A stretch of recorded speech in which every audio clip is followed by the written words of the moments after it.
The Boeing 737 is not merely a commercial transport aircraft, it is the central nervous system of the global aviation network.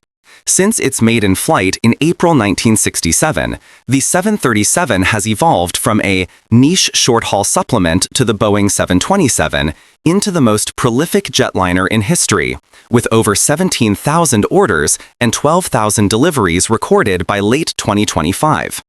This omnipresence, however, masks a turbulent history defined by a singular, persistent engineering tension: the struggle to adopt a 1960s airframe designed for unpaved runways and hand-loaded baggage to the high bypass, digital, and hyper-efficient demands of the 21st century.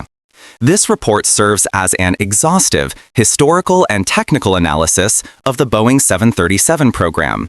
It traces the aircraft's lineage through 4 distinct generations: original, classic, next generation, and max, exploring the city jet origins that dictated its low-slung architecture, the hamster pouch engine compromises that defined its middle years, and the aerodynamic interventions that led to the MCAS tragedies.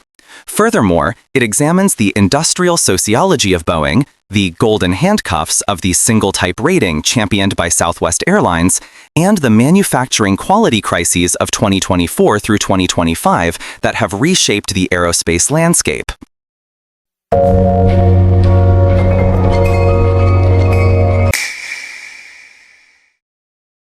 In the early 1960s, the jet age was strictly a long and medium-haul phenomenon. The Boeing 707 and Douglas DC-8 dominated transcontinental routes, while the tri-jet Boeing 727 connected major hubs. However, the short-haul market, flights of 100 to 1,000 miles between secondary cities, remained the domain of piston engine aircraft and turboprops like the Vickers Viscount.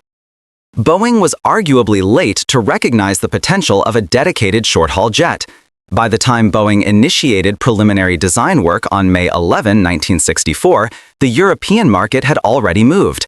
The French Sud Aviation Caravelle had been in service since 1955, pioneering the rear engine layout.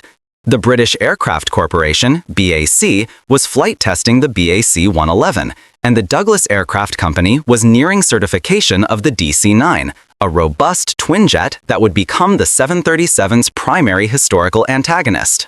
The catalyst for the 737 was not an American carrier, but the German flag carrier Lufthansa.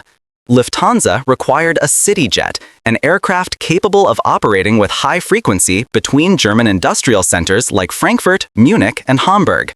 These routes demanded an aircraft with a capacity of 60 to 80 passengers, capable of rapid turnarounds at airports that lacked ground support equipment.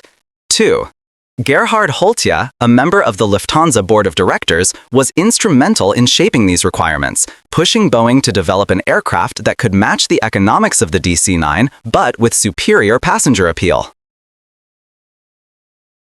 On February 19, 1965, the Boeing board authorized the production of the 737-100. Lufthansa, in a rare move for a non-US carrier, was the launch customer with an order for 21 aircraft. The rollout on January 17, 1967, revealed a short, stubby aircraft that pilots and press quickly dubbed Baby Boeing, or Fat Little Ugly Fella, due to its wide fuselage and short length. The 100 series, however, was commercially weak. Only 30 units were produced. It was United Airlines, ordering the aircraft just 45 days after the launch, that saved the program by demanding a slightly longer version. This became the 737-200, which entered service in April 1968. The 200 corrected the capacity issues of the 100 and featured improved aerodynamics, including the extended tailpipe and thrust reversers that became characteristic of the original generation. The original generation 737s were powered exclusively by the Pratt & Whitney JT8D low-bypass turbofan. These engines were recognizable by their long, thin, cigar-like nacelles. While inefficient and noisy by modern standards, the JT8D was robust and responsive. The 200 Advanced, introduced later, featured the JT8D 15, 17, or 17R engines, offering up to 17,400 pounds of thrust. The wing of the 100 and 200 included complex high-lift devices, triple-slotted trailing edge flaps, and leading-edge slats to allow for low approach speeds into short runways. This complexity initially raised maintenance concerns, but proved vital for the aircraft's short-field performance. The re-engined aircraft, or designated the Classic Series. 737-300. Entering service in 1984, this was the standard model, slightly longer than the 200, seating up to 149 passengers. It became the backbone of the burgeoning low-cost carrier market.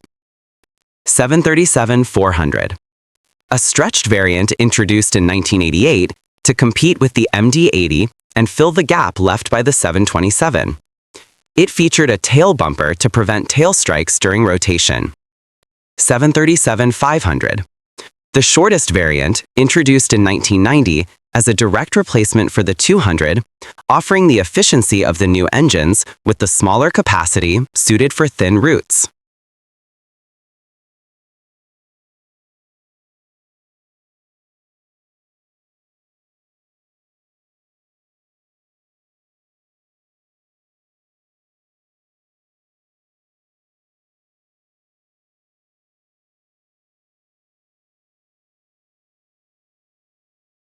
In 2010, Airbus launched the A320neo, new engine option, promising 15 to 20% fuel efficiency gains.